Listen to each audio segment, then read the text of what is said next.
You ever been in a struggle to the point where you were just tired of fighting?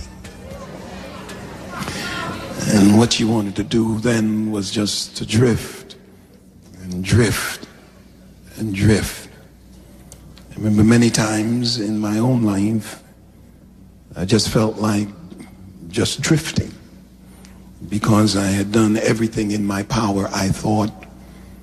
And I came to the place where I would just accept this bird in the hand instead of looking for the two in the bush. I don't know, have you ever been there to the point where you were trying to force yourself to be comfortable with being uncomfortable and trying to make yourself stay where you know you didn't need to be because you had come to the place where you just throw your hands up? I think somebody else here understands how I felt in my life.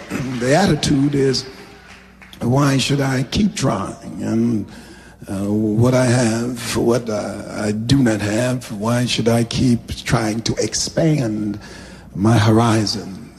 Why should I keep trying to move to the next level? I mean, I've tried and I've come against so many forces that I might as well just sit where I am and let the things go as they may. It is here then that he understands this, because oftentimes when the future is questionable, we feel as if we need to stay in the present, but the present always gives way to the future. And so God promises new creation of all things when I came to him in righteousness and peace. But I have a tendency to want to let everything go and believe that everything is going to be as it was before. And so I give up my dreams, and I give up my visions, and I give up my purpose, and I just wander around because I'm feeling like everything is going to be the same. Nothing is really going to change in my life. And that's exactly where the devil wants us, because once he breaks us into despair, then he knows we will not put any energy into making anything change in our lives. Because your mindset has a lot to do with the energy you put into something. And most of us begin to release our energy level whenever we begin to believe that what we're working with will never come to pass, because most of us don't like to waste time doing stuff that's going nowhere. The biggest vision you have does not come from you, it comes from God. And if it's a vision that comes from God, then surely he has to work it out. Yes, and you have to wait on him to work it out. And the best way to wait on God is to wait with praise, no matter what the situation is, no matter how difficult things are. That's the best way to wait on God, is to lift him up and to glorify his name, because that's what you were created for. And the promise of God will come to pass if you can just wait on God. You see, God honors us with his promises, but we don't believe many times that we're capable of what is required. You see, he honors us with his promises, and his promises are sure, but he involves us in the process because we have to have the trust in God, and we have to believe that God, if he promises something, no matter how dismal it looks right now, if I can just maintain my level of faith and maintain my hope, then I can get through the present circumstance, because the future has got to be better than where I am right now. So now whatever he requires of me, if he requires me to be upbeat, then that's what I must be. If he requires my praise, then that's what I must give him. I must not allow the circumstance to break my relationship with God to the place where I will not lift him up, but I will defy the devil in my mind, no matter how I feel and what I'm going through. It is Moltmann who said that it is the sin that most threatens the saint is the sin of despair. It is not the evil he does, but the good he does not do. Not his misdeeds, but his omissions that accuse him, unquote. They accuse him of having a lack of hope. And that's why he sits still and does not move within the powers that God has allotted him. He sits still because even though he has the physicality and the intellectuality, he does not have the psychology that God is looking for. And that's why God gives us this word. Because all sins of omission have their ground in hopelessness and weakness of faith. Anytime you don't have the faith you need when you should be going forward and should be moving to the next level, you're sitting around waiting for somebody to make it happen for you. That's because you're sitting in hopelessness and you're devaluating your ability to move on a command of God. If you notice, even in Moses' case, when God called him, he was in Pharaoh's house and he knew Pharaoh. And after 40 years of being in the wilderness, he could have thrown his hands up and said, well, I'm through with it. But when God called him at the burning bush, God did not go in and mystically release the children of God from Egypt. He didn't do it mystically. He had to use Moses, and Moses had to trust God. And when Moses said to God, he said, now give me a sign. And God said to him, the sign is that you will worship me after you get out of Israel. I'm not giving you a sign before. The sign is that you will complete the assignment that I give you. I'm not going down there without you, but I am with you. If he was hopeless, he would have sat where he was and wouldn't move. But he trusted that God would do through him what God says. And many times we don't move to the next level because we sit in despair and we want to feel sorry for ourselves and have pity parties. But God is not going to do it for you. He's going to do it through you. And what he needs is a kind of mindset that says, if God promised it and commanded me to go get it, that's exactly what I will do. Oh, I feel the Holy Ghost. I'm going to feel better in a minute, I promise. Christosum, he says, it is not so much sin that plunges into disaster as rather despair. And it was Joseph Piper who in his works made it clear that hopelessness can assume two forms. The first form is called presumption, and the second form, of course we dealt with it, is despair. And both are sins against hope. Despair is the premature, arbitrary anticipation of the non-fulfillment of what we hope for from God. It is a premature, a premature, arbitrary, I like that word. It is without reason I have decided that God is not able to bring me what he promised he would bring me. And I prematurely and arbitrarily decide that I do not have the power that God has released in me to move to the next level. I do it prematurely because I don't want to exercise patience. And I do it arbitrarily because I'm not looking at the right reason. I'm looking at my circumstance, and I'm allowing my circumstance to decide the power of God. The circumstance does not decide the power of God. What you're going through right now does not determine whether God is powerful or weak, because God's power is independent of your circumstance. And you can't look at your situation and let it form how you ought to think about your God. You ought to look at your God and let him decide how you ought to think about your circumstance. I feel it here. Still to come on Fresh Oil. Anytime you stop expecting, then you're saying that I don't deliver, and I'm not the kind of God that does not deliver. And I need my people in the middle of whatever they're going through to look at the situation and say, in spite of where I am right now, my God delivers, and I'll give him the praise until it comes to pass. Hell then against the patience in hope that trusts in the God of promise. So what I do is ignore what God is saying he's going to do and settle for what I think I have to have right now. But settling generally causes you more pain than patience.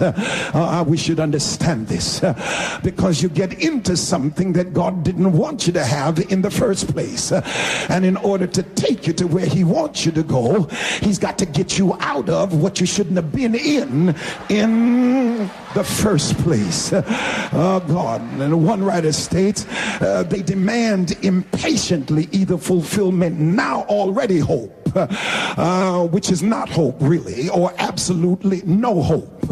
On the one hand, I've got despair. On the other hand, I've got presumption. So both in despair and in impatience alike, we have rigidified, yes, and we have frozen the true human element, because the element that I bring to the table is hope. The element that God brings to the table is promise. If he brings promise to the table, then I bring hope to the table, because I have to expect that he will do just what he says, and he will do not something that is on my level, but he does things on his level. And when he gives me a his level promise, I can't do anything but give him glory and wait until it comes to pass. I'm feeling better. God's gonna help me. Give somebody a high five and say, look for it. Don't stop looking for it. Don't back up and let the devil make you feel it won't come to pass. Don't stop looking for the best. Don't stop reaching for the best. Don't stop demanding the best. Don't stop being the best, because our hope is rested in God. It is here now that despair actually presupposes hope, in fact, because Augustine says what we do not long for can be neither the object of our hope or our despair. And what he's saying to us essentially is that we have quit hoping in order to protect how we feel. Because I'm saying, if I don't anticipate anything or expect anything, then of course I'll never be hurt if it doesn't come to pass. But what God is saying is that that attitude has distrust for me, because anytime you stop expecting, then you're saying that I don't deliver, and I'm not the kind of God that does not deliver. And I need my people in the middle of whatever they're going through to look at the situation and say, in spite of where I am right now, my God delivers, and I'll give him the praise until it comes to pass. He says that God had to arrange humanity and arrange creation, and he put it under, he made it subject to vanity, and that means idle or resultless, futile or aimless. It describes something that does not measure up to the reason it was made. And what happened was, when man sinned, creation now in its originality was to glorify God, but sin brought it to a place where God had to curse it and put it under vanity. He made it useless or resultless or aimless, and that's what sin does to a people's life, is make them aimless or resultless. So you live a life of despair, going nowhere, a whole lot of effort without any end, and you go with all you got and come up empty. That's why the man declared that all is vanity and vexation of spirit, and that's what the promise of God brings you out of that aimlessness, out of that despair, out of being everybody's pawn and everybody's tool. Don't you know that people, when you don't have an agenda. Folk around you will have one for your life. Don't you know that when you don't have anywhere to go, somebody will take you along with them, and you'll end up with them where you don't want to be, and then you got to find your way back. But God said, I got an answer for aimlessness, and that's vision and purpose. And you don't have to roll around with everybody else. I got one for you. And if you'll just stand up and pick up your vision and declare your purpose and keep looking for God to make the way in your life, then the enemy will be defeated. I feel the Holy Ghost. Shake somebody's hand. Say, I don't need a car from you. God and I'll get my own car. I don't need to wait for you to get me a house. God and I will get my own house. I don't need you to start me a business. God and I will take care of that aimlessness. It's a curse to live a life going nowhere. And so the purpose was interfered with, in that a perishing and decaying creation cannot perfectly glorify God. And so he put it under vanity. You've got to understand what's going on here. I've cursed the earth because man has sinned, and folk won't follow me like they ought to. But I put the curse on them, but I put it in hope, because if they will look to me, then this that they're under now will not be their permanent place. Oh, I feel it here. I did not put them in vanity with hopelessness, but I put them in the circumstance with hope, because I had to curse man when he sinned. One writer said, God, not Adam or Satan. It was God who did it. It was not Adam or the devil. And Paul does not use the grammatical form which would express the direct agency of God.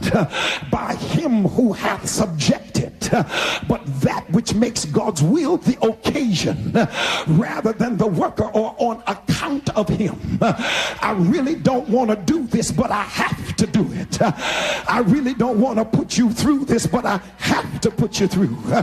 But I've got you in this bad marriage with hope. I've got you with this physical condition with hope. I've got you in a job you don't want to go to, but I left you with hope that you can always get through this job. I've got you among some folk you don't want to be with, but I got you there with hope, because if I allow the circumstance to be overwhelming, it will intensify your power to look to me, so that when I bring you out, you will have a praise you couldn't have had if you hadn't been through something horrific. Oh, I feel something happening in here.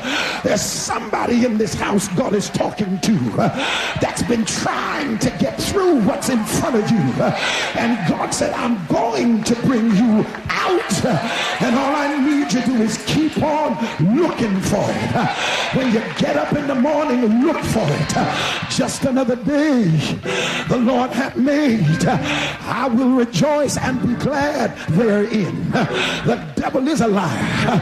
I'm gonna lay my hands on my own head and declare healing in the name of Jesus. Can I preach like I feel it? The supreme will of God is thus removed to a wider distance from corruption and vanity, because what God says is, you can't hold me hostage, because I can always look to the future, and I always have somebody in the midst of the great pain who can look to the future.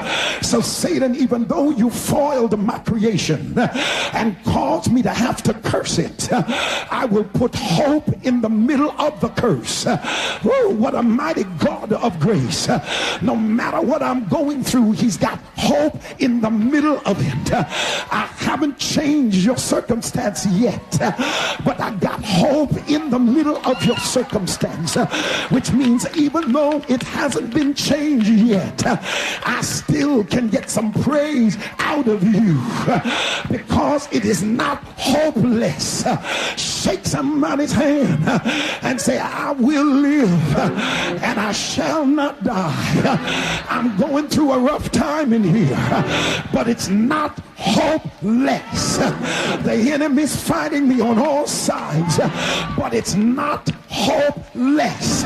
The devil's trying to blow my mind, but I'm not hopeless because God has injected some hope in the middle of my circumstance.